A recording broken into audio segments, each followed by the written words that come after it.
mère bi yónnee ko audio yi dinaa leen tegal audio yi ngeen déglu attentivement Amina yi di yónnee mère bi audio léegi ba Amina jógee Amérique ñëw France ba léegi fayuñu mère bi xaalisam mère bi yëg ne Amina ñëw na France mère bi audio Amina ne ko Amina dégg naa dangaa dem France waa Amina dimbali ma ngir yàlla ak yonent bi ça fait plus de 4 mois maa ngi lay laaj sama or joxoo ma ko maa leen laaj sama xaalis joxu leen ma ko comme yaa ngi France sama benn mbokk mu ngi France jëlal or yi nga joxal ma ko sama mbokk bi yónnee ma or yi gars yi bañ mais ba ma si intervenir si la Amina daw tekki or yépp dugal ko ci mbuus jox ko frère am frère bi daw ci këru mère bi cousine am fii ci France jox ko or yépp la ilaha illallah rek mère bi audio ma dinaa leen ko tegal preuve de ne alhamdulillahi rabbil alamin Kaliphone tu es fort 6 mois may topp sama or sama xaalis munu ma jot yow benn virgule audio rek jox nañ ma samay or alhamdulillahi rabbil alamin mère bi di ma sant di ma gërëm mère bi dama léegi jox ma sa Orange Money wala ca Wave ma may la dara ma jox ko sama numéro mère bi yónnee ma 200 000 parce que dimbali naa ko ma récupérer valeur 20 et quelques millions te ba yëwmal xiyaam naru si woon jot parce que mère bi nee naa ko lu tax mënoo dem police Amérique c'est parce que or yi kii wu ko nu mu tuddati déclaré wu ko kon bu demee police da si am problème moo tax mère bi tiit Amérique bi or bi déclaré wuñ ko kon bu demee police dinaan day andil nit problème ci affaire or dinañ ko ne yow or bi ñu xool facture yi léegi mère bi bu andul facture c'est vrai que peut-être moom problème mais moom muy ëpp problème parce que Amérique rek ay France dëkk de droit dinañ ko ne lu toll ni or nga koy jaay ci dëkk bi andiwoo facture loolu moo tax mère bi bëgguloon dem police mais grâce à man mère bi jotaat na ay oram valeur de 20 et quelques millions jëkkëru Amina Poté si boppam dem ba ci mère bi ne mère bi léegi ñaata laa la desel mère bi ne ko 5000 euros mu ne ko am 500 euros ngi nii chaque semaine dinaa la jox 500 euros audio yi laa leen di tegal léegi loolu dama si brosse rek démb Amina Poté mu ne man li may wax ay fen la daa di woo mère bi démb enregistré ko Amérique de te li may wax nii léegi moom weer Amina Poté dem woo mère bi démb enregistré ko dagg si audio yi fu ko mère bi ne c'est pas moi man waxuma Kaliphone Amina posté ko page TikTok am ay nit commencé ma di ma saaga foofu di naan Kaliphone fenkat la dóorkat la dafa créé ji ay audio pour tilimal Amina mais munu ko tilimal commentaire tey waat ma gutaat TikTok beneen page partagé li Amina dugal kontam ñoo ñit di ma saaga léegi yéen ñii ma doon saaga ne dama créé audio mère bi si boppam yëg na ni Amina daf ko enregistré dugal ko si TikTok mère bi dafa audio tey Amina mère bi jël audio yi tey yónnee ma ko sànq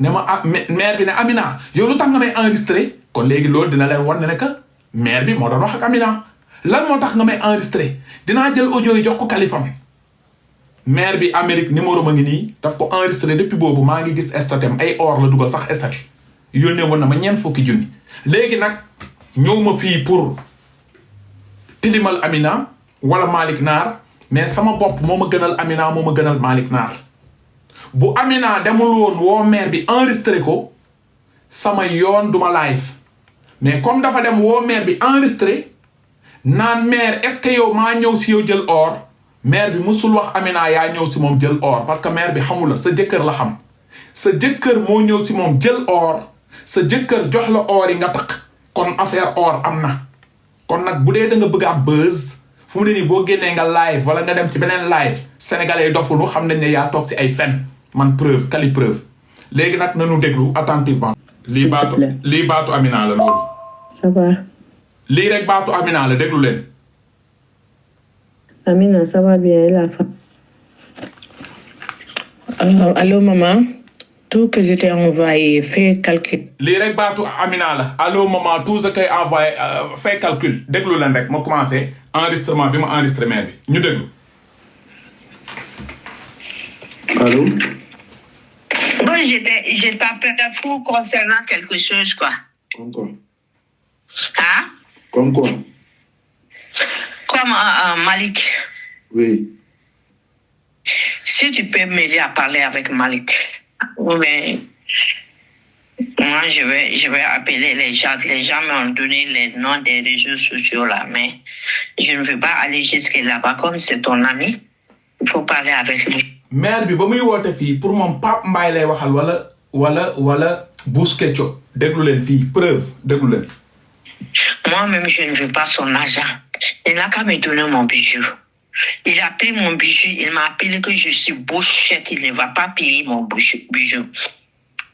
Donc, vraiment, moi, je ne veux pas le problème. Il m'appelle pour m'insulter chaque fois, voilà, plus de 5 fois.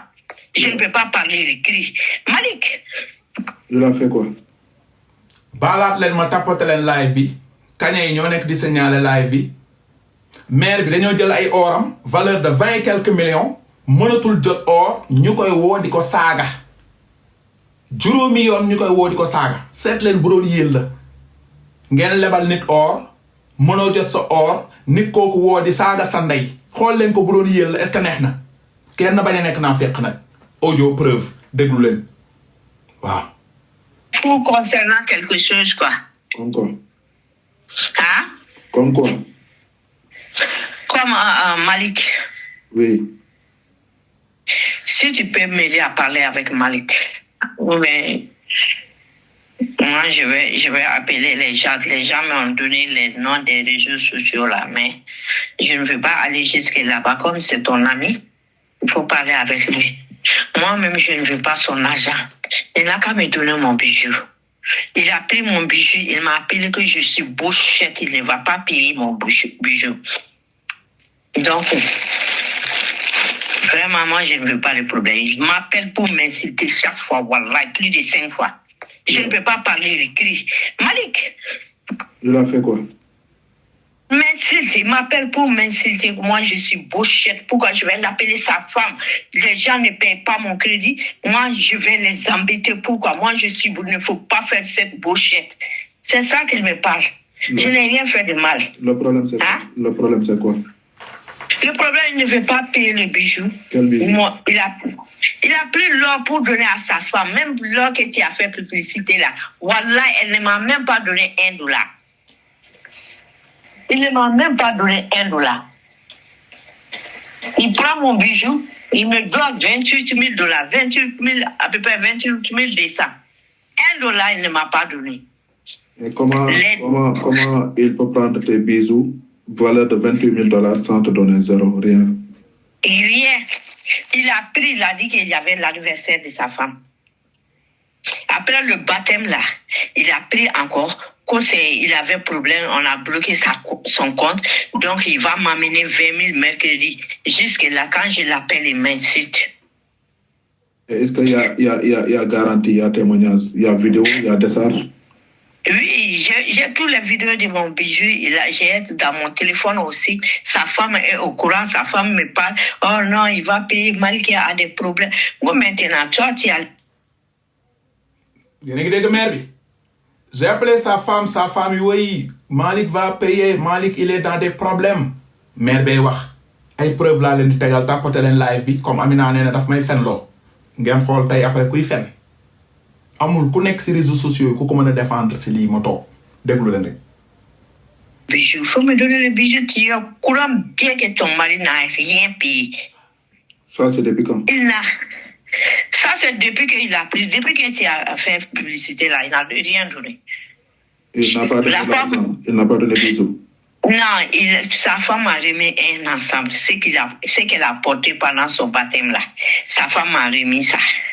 Dengen, sa femme a remis ce qu'il a porté dans son baptême. Moi, Amina a porté, tingentem or gi mu takon, teki wat nako ba mu rafet dugal skuy mbuss dello. Est-ce que lolu moy doxal aduna bi?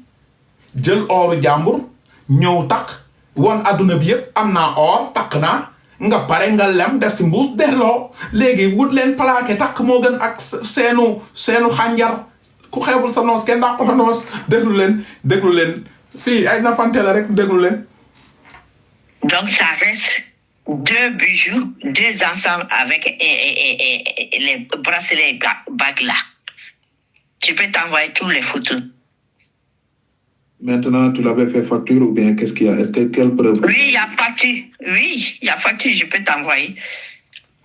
Oui, tu m'envoies les factures, tu m'envoies tout, je vais voir. Parce que là, moi, je sais pas. Maintenant, tu l'as appelé, il t'a dit quoi? Il m'insulte. Quand je l'appelle, il m'insulte. Quand je l'appelle, il m'insulte. Wali sedd na xol. Jël ay or jàmbur ñu leen di woo ngeen di saaga. Après nit ñi ne Californie naa fekk la. Kuñ ko defoon sa yaay ndax di nga bëgg waay. Sa yaay jaay gerte caaf kese. Nit ñëw jël ñett mbuusu gerte caaf. Nga woo ko ne ko Modou samay gerte caaf. Modou saaga sa yaay. Waxuma la ak ay or ay valeur 20 quelques millions. Ndax di ngeen bëgg waay. Bu fi kenn nekk naa fekk nag. Déglu leen rek te yàlla tax. Déglu leen. Comment ça? Pourquoi je vais l'appeler? De laisser en paix. Les gens me payent mon crédit $100, $100. C'est $100 qu'il peut payer. Si crédit de 40, c'était $41 000. Comme la femme m'a retourné bijou. $41 000 la woon. Amina jël yenn bijoux yi delloo ko mu war a des $28 000. Déglu leen. Là, de 17 000 là, c'est qu'elle a porté et son baptême. Donc c'est tombé jusqu'à 28 000 maintenant. $28 000. Wallahi. Ah, comment tu peux donner quelqu'un $28 000 de crédit sans garde? Il m'a dit que sa banque est bloquée, son compte est bloqué. Il va me donner l'argent le mercredi. Jusque là, ça fait 3 mois, le mercredi n'est pas venu. Quand je l'appelle, il m'insulte. Et pourquoi tu n'es pas parti à la police pour parler à la police? Bon, comme c'est des trucs qu'on ne déclare même pas. Et puis il me dit que si je ne... Comme ori di ko déclarer motax maire bi sañul dem police parce que bu demone police daf koy ne maire ma xol facture de douane des or mom meuna ci am problème parce que état lay amal problème bu boba te ni ko ne fayo impôt momit après dem problème motax mu tit légui amul kenn ku mu wara dem sukkandiku ku dul ci Californie pour Californie dimbali ko légui war na ko dimbali war moko dimbali ma dimbali ko te yalla tax ma am ci ngeureumal borom bi am ñuy mer déglu len. Il a continué à l'appeler, l'embêter. Il va appeler son avocat. Mais je ne comprends rien. Moi, je vois là, toutes les Sénégalais me connaissent. Je n'ai pas de problème avec quelqu'un. Mais c'est Rama qui m'a amené ce problème-là. Ça, c'est compliqué. Et quand il prenait les bisous là, tu as fait vidéo. Parce qu'un jour, j'ai vu, il y a audio que tu as donné. Mais quand tu as donné audio... Je n'ai pas donné audio. J'ai donné c'est sa femme, j'ai donné audio à sa femme. C'est sa femme qui a...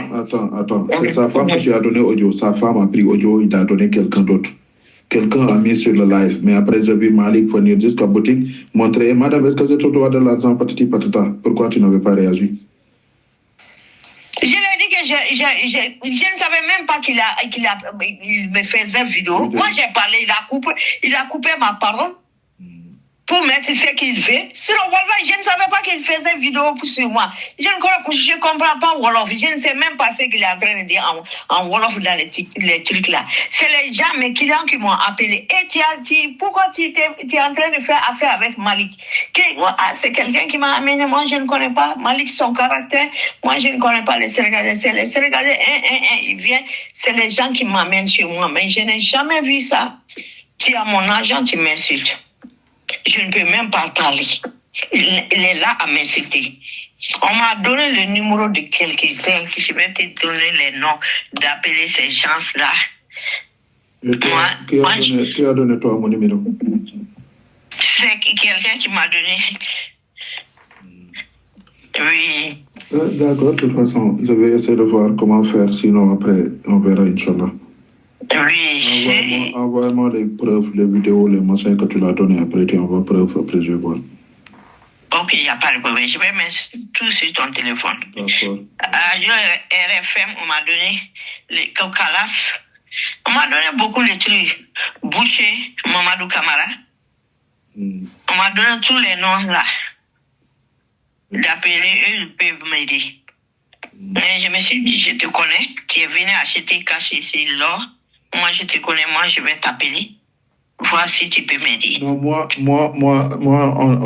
ok donc yaakaar naa ne dégg ngeen maire bi fii la ma woowee ma laaj ko it ay preuve li mu wax sax leer na mais dama ko laaj ay preuve jox na ma preuve yi déglu leen cas bi ba léegi de lii yore naa ko ëpp na weer mais démb dama si cof tuuti Amina Poté ne kaay leen Sénégalais yi Kaliphone day fen daal di woo maire bi enregistré ko démb dugal ko si kontam Sénégalais yi toog foofu di ma saaga di ne Kaliphone fenkat la dafa bëggoon taqal Amina dafa soxore ñii léegi lii ma teg kaay leen déglu ndax dama soxor wala soxoruma bu Amina dugaluloon vidéo bi si compte TikTok am lii duma ko live tey parce que weer yàlla live ma si damay bàyyi mu sedd mais comme daf ma bëgg a duul loolu si kanam Sénégalais yi ma woon ko ne tey Amina yaay duulkat bi déglu leen preuve yi fii maire bi mooy audio déglu leen.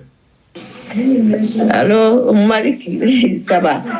Mon prix d'achat même, c'est plus que ça. Moi, je vends le gramme à 105, mais je t'ai donné le gramme à $100.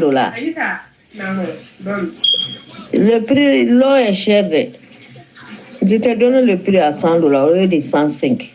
J'ai enlevé 400 et quelques. La personne qui a déposé ici, voilà, je l'ai vendu à 105, 106. Je ne me rappelle même pas du prix, mais elle n'arrive pas à payer. Comme tu as dit que tu es pressé, tu veux donner quelque chose à ta femme. C'est ça seulement qui est cher. Et puis c'est lourd. C'est trop lourd. Je ne savais même pas que c'était lourd. Je croyais que c'était 50 grammes, 60 grammes, mais c'est très lourd. Ngeen maire bi fii mu ngi audio di waxaale or bi 100 grammes ñaata lay jar kon pour te dire mu ngi doon wax ak ñoom or déglu leen.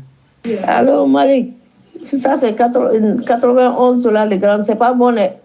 C'est pas du tout bon. I wonder if I can get another MVP.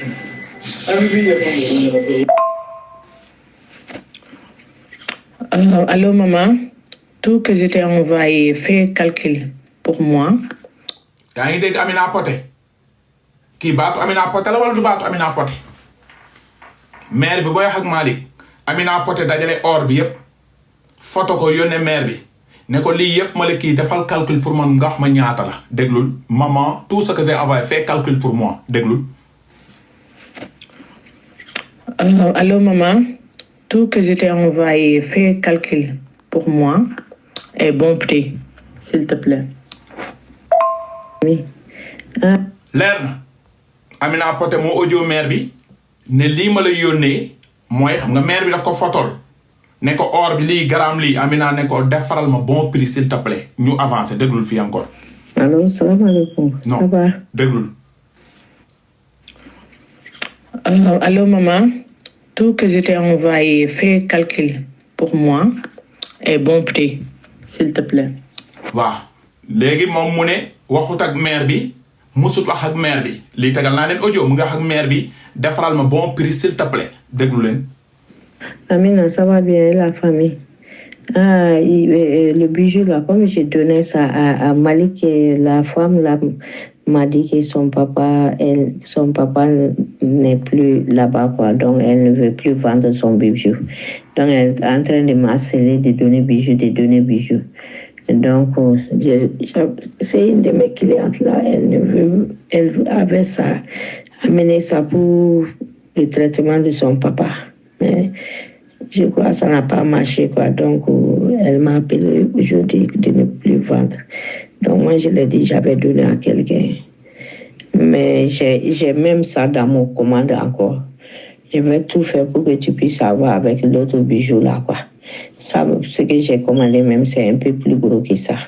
Si tu peux donner ça à Malik et il peut amener, ça va me plaire, puisque moi, je ne veux pas que les gens gardent mon nom, quoi. gis nga maire bi ne Amina or yooyu ma la joxoon daa am ku ko andi woon pour ma jaayal ko parce que papam daf feebar mais kooku nee na mënatul jaay or yi jox ko Malick mu andil ma dégg ngeen na déglu leen.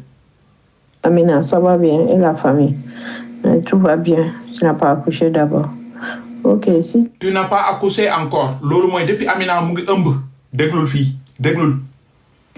Alors, salam alaikum. Amina, ça va bien et la famille? Tout va bien. Tu n'as pas accouché d'abord. Ok, si tu as eu mon message, tu peux m'appeler. Ok, je veux parler avec toi. Je ne veux pas laisser message, quoi. Sauf si tu as eu mon message, seulement tu peux m'appeler. Je suis libre tout jusqu'à minuit, si tu es libre. Ok, merci. Je sais que tu es malade. Mais Malik... gis nga mère bi dafa audio Amina ne ko amagoo doom boo jotee sama message woo ma bëgguma bàyyi audio dama la soxla boobu mère bi mu ngi daw ci xaalisam léegi déggal mère bi mu ngi expliqué am naa Amina daf ko tontu mère bi ne ko ah yaa ngi tane. Bonjour, Amina. Je sais que tu es malade, mais Malik m'a mis dans un grand problème. Malika, il est venu prendre bijoux. Il m'a appelé, j'ai l'anniversaire de ma femme là. Il faut chercher un bijou pour moi. J'avais un bijou d'une cliente là que je ne donne pas sans qu'il n'a pas fini.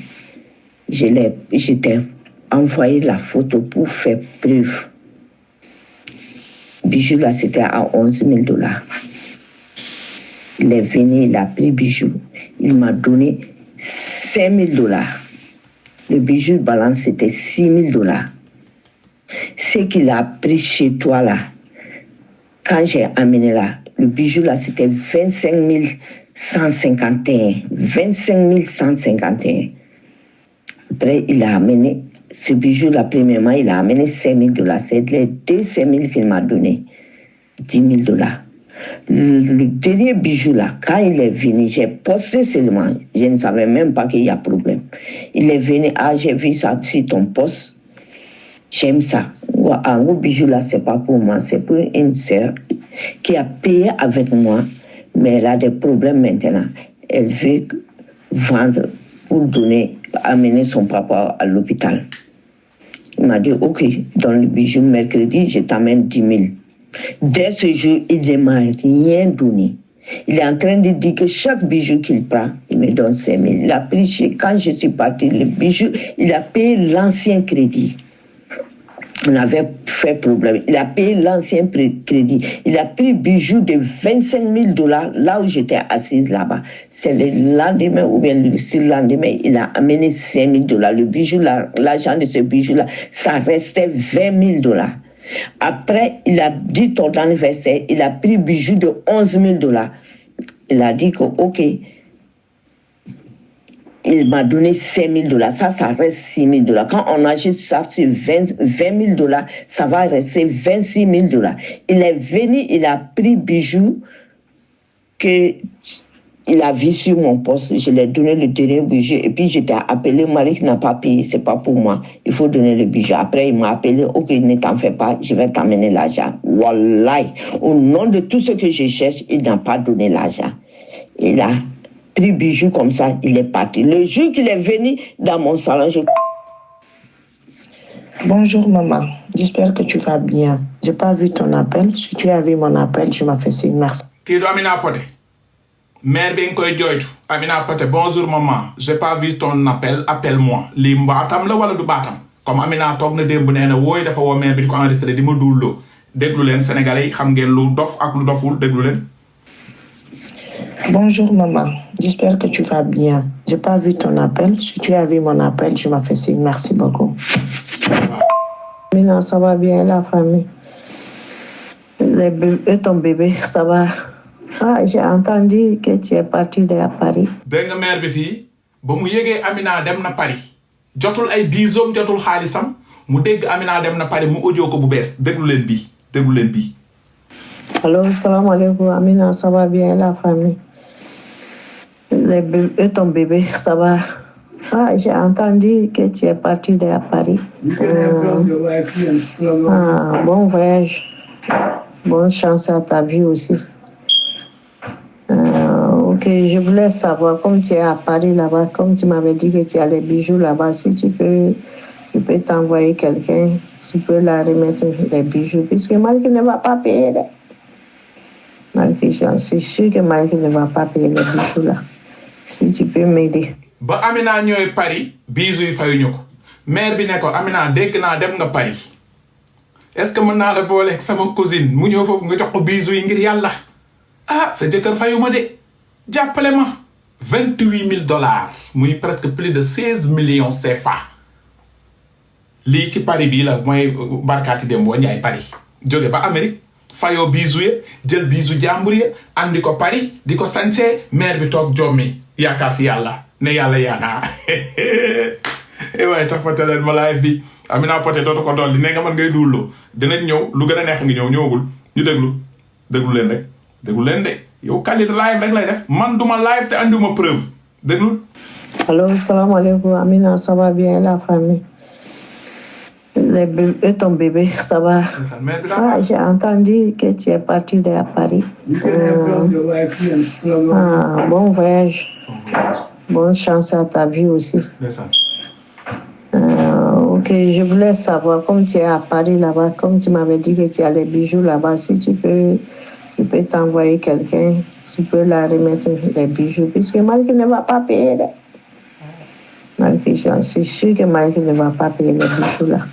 Si tu peux m'aider, comme tu as bon cœur là, Dieu va t'aider, Inch'Allah. Ndeysaan mère bi gëm yàlla nee na ko dimbali ma samay biisu nga joxul ma ko sama cousine comme ça Allah ji as fayul comme yow xol bi dafa rafet dimbali ma rek yàlla fay la xool mère bi rek nu muy ñaanee di ko naan ana sa doom yàlla la yàlla defal jàmm te boobu yéen ko yoroon ay millions kii bu doon sénégalais la damay toj seen nangam tan nday ngeen fay ma samay or seen kër laa jëm dëble mais xoola mère bi nu mu gëmee yàlla malien la sénégalais mënul muñ lii dañoo xam ne mère bi du sénégalais waaye xam nga ni benn sénégalais bu nekk Amérique liggéey xaalisam nga jël oram 1 mois fayoo ko mu yow fëgg sa kër def la biir wi poñe la mais mère bi dafa jullite gëm yàlla gis ngeen nu mu koy ñaanalee déglu leen rek déglu leen bu doon mbaay bu doon Pape Mbaye dem ba Dubaï jëlee ay oram ñëw nga lefu ko Pape Mbaye waaye ni koro ba yi ko yoral ay $70 rek mu ngi leen di commencé Californie naan da leen di kaa Pape Mbaye waaye ni koro ga $70 lañ ko yoreel mu ne Californie wax la ko ni koro ga dum leen di fii de $70 waaw ku yore $28,000 nag xam ngeen ne maire bi ngeen ko ñeme def dégluwaat leen ma ñëw continuer rek dinañ continuer. Allô, salam alaikum, Amina, ça va bien, la famille? Et ton bébé, ça va? Ah, j'ai entendu que tu es parti de Paris. Bon voyage. Bonne chance à ta vie aussi. Ok, je voulais savoir, comme tu es à Paris là-bas, comme tu m'avais dit que tu as les bijoux là-bas, si tu peux t'envoyer quelqu'un, tu peux la remettre les bijoux, puisque Malik ne va pas payer. Je suis sûr que Malik ne va pas payer les bijoux là. Si tu peux m'aider, comme tu as bon cœur là, Dieu va t'aider, Inch'Allah. Bonne chance. Ok, tu peux faire signe. Bonne chance, ok, tu me fais signe. Audio yi nag des na feneen fu ko Amina di tonto ak yooyu ak Amina nu Californie yegee kaay bi mu jël bisu yëpp dugal ko si mbuus delloo mère bi léegi Amina nee na Californie lay duulal mais dama si ñëwaat léegi dama gis léegi nee naa leen ba si Californie duggee lanu delloo mbir mi léegi ñu déglu. Alors, bonsoir. Amina, ça va bien, la famille? Amina, vraiment, je t'ai laissé un message. Ton mari m'a appelé pour m'insulter. Comment je suis bouchette. Pourquoi je vais t'appeler? Je ne sais pas. Moi, je ne veux pas l'argent, même l'argent de ton mari. Toi, tu m'as promis que tu vas me donner mes bijoux. Pardon, j'ai quelqu'un là-bas. Même si tu me dis demain, tu peux me donner mon bijou, tu peux appeler quelqu'un. Ou bien je prends mon avion, je vais aller à Paris. Déglu leen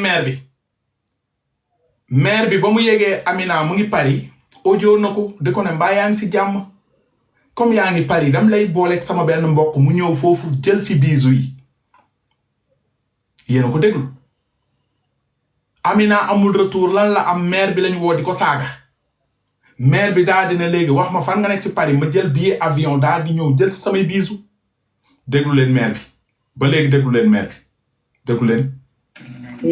Alors, bonsoir. Amina, ça va bien, la famille? Amina, vraiment, je t'ai laissé un message. Ton mari m'a appelé pour m'insulter. Comment je suis bouchette. Pourquoi je vais t'appeler? Je ne sais pas. Moi, je ne veux pas l'argent, même l'argent de ton mari. Toi, tu m'as promis que tu vas me donner mes bijoux. Pardon, j'ai quelqu'un là-bas. Même si tu me dis demain, tu peux me donner mon bijou, je peux appeler quelqu'un, ou bien je prends mon avion, je vais aller à Paris prendre mon bijou. À cause de Dieu, si tu trouves mon message, Donne-moi les bijoux. Tu es musulmane. Je sais que tu as dit que tu fais à cause de Dieu, à cause du même Dieu-là.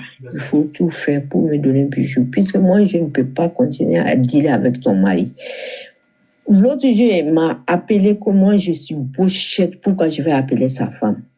Donc, je n'ai jamais eu quelqu'un ne m'a jamais incité à cause de mon argent là. Il faut.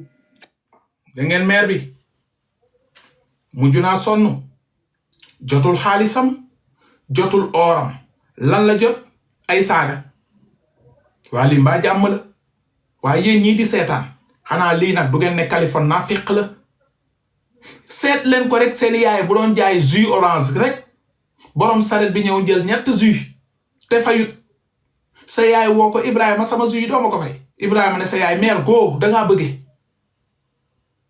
ci jus orange rek mbuus fukki dërëm waxuma laa kii or valeur de $28,000 muy plus de 15 de millions neexul donc mère bi fallait ma sauver ko te alhamdulillahi rabbil alamin sauver naa mère bi dem na bay jommi parce que mënul dem police mais yéen a koy dégg fii nit yoreel la sa xaalis wala yoreel la say biisu nit ki ñëw di la laaj ay biisoom di sabbali laa dimbali ma ngir yàlla xanaa loolu mujj naa métti nit di fayoo ko di daan bi sabbali laa loolu duñ ko def sénégalais yéen sénégalais yéen seen bopp yéen sénégalais yi ku leen yore loon du ngeen ko toog naan bi sabbali laa fay ma boo laajee ñaari yoon joxu la nga yuuxu ko saaga ndeyam ne ko sama xaalis fu mu yem neex nañu wante dëgg bu kenn naa féq nag bu kenn naa féq bu kenn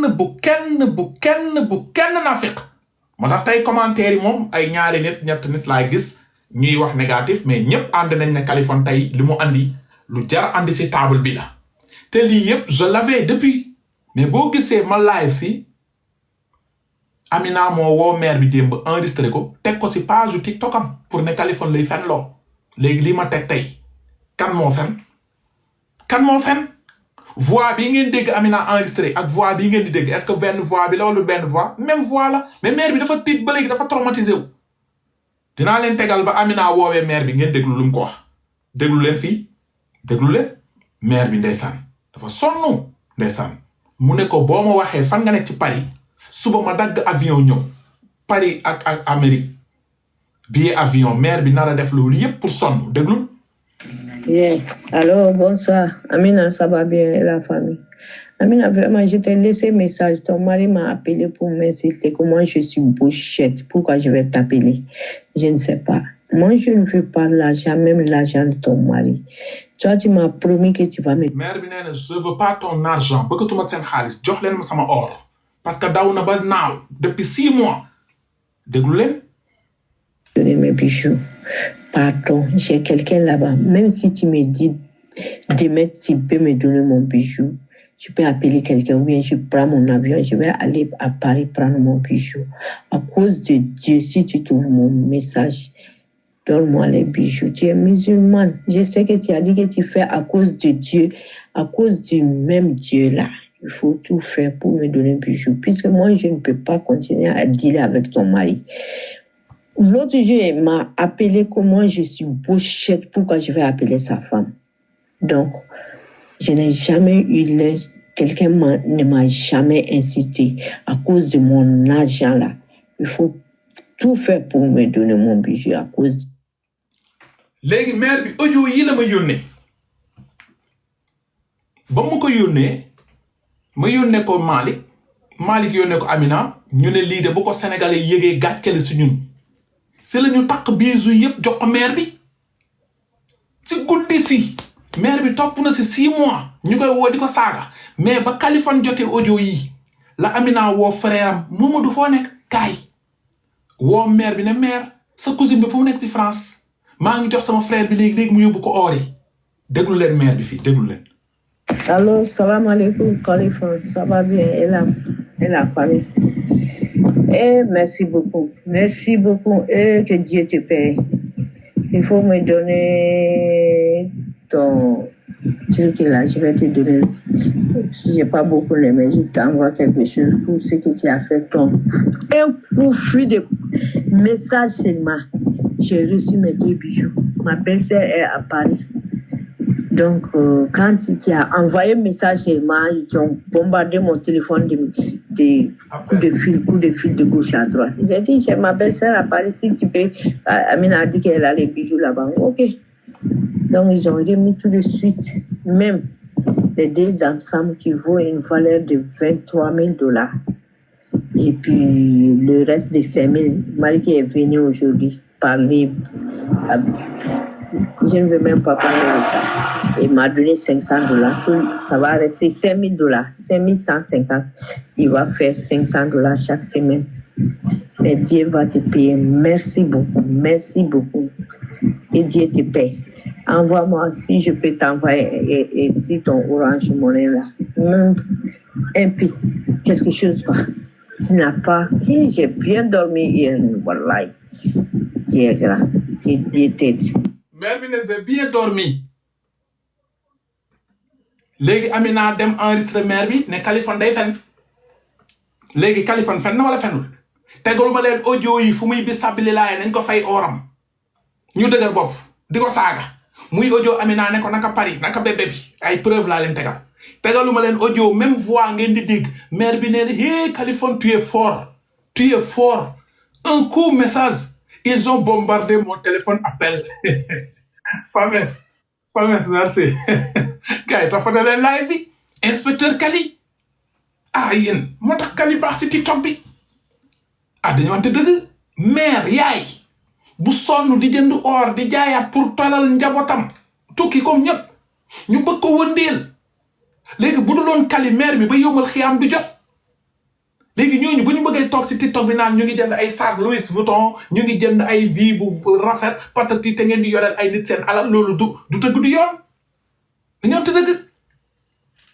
wante dëgg lu tax ma def nii nag Amina moo tax ma live ko parce que lii am naa ko depuis weer mais dama ni garaawul bàyyi ma suturaal leen mais Amina moo dem bëgg bruit comme gëj nañ ko wax si réseaux sociaux yi moom lii moo ko arrangé pour ñu xaawi sutura jëkkër ji mais fii sutura moo xaaweeku parce que mère bi yàgg na di ko audio ne ko dimbali ma sa jëkkër na ma fay sama or moom mu téye or yi rek di ko takk parce que sa jëkkër fayul yow nga takk oru jàmbur sa jëkkër bu fayul da nga ne hee sama alaaji boo fayul or yi dama koy delloo jigéen kee jigéen la man du ma yore àq jigéen man jigéen laa on défend les femmes mais déedéet di génn TikTok di takk ay or di won sénégalais yi maa ngi ak samay or fekk yaa ngi ko jëlee si benn yaay bu sonn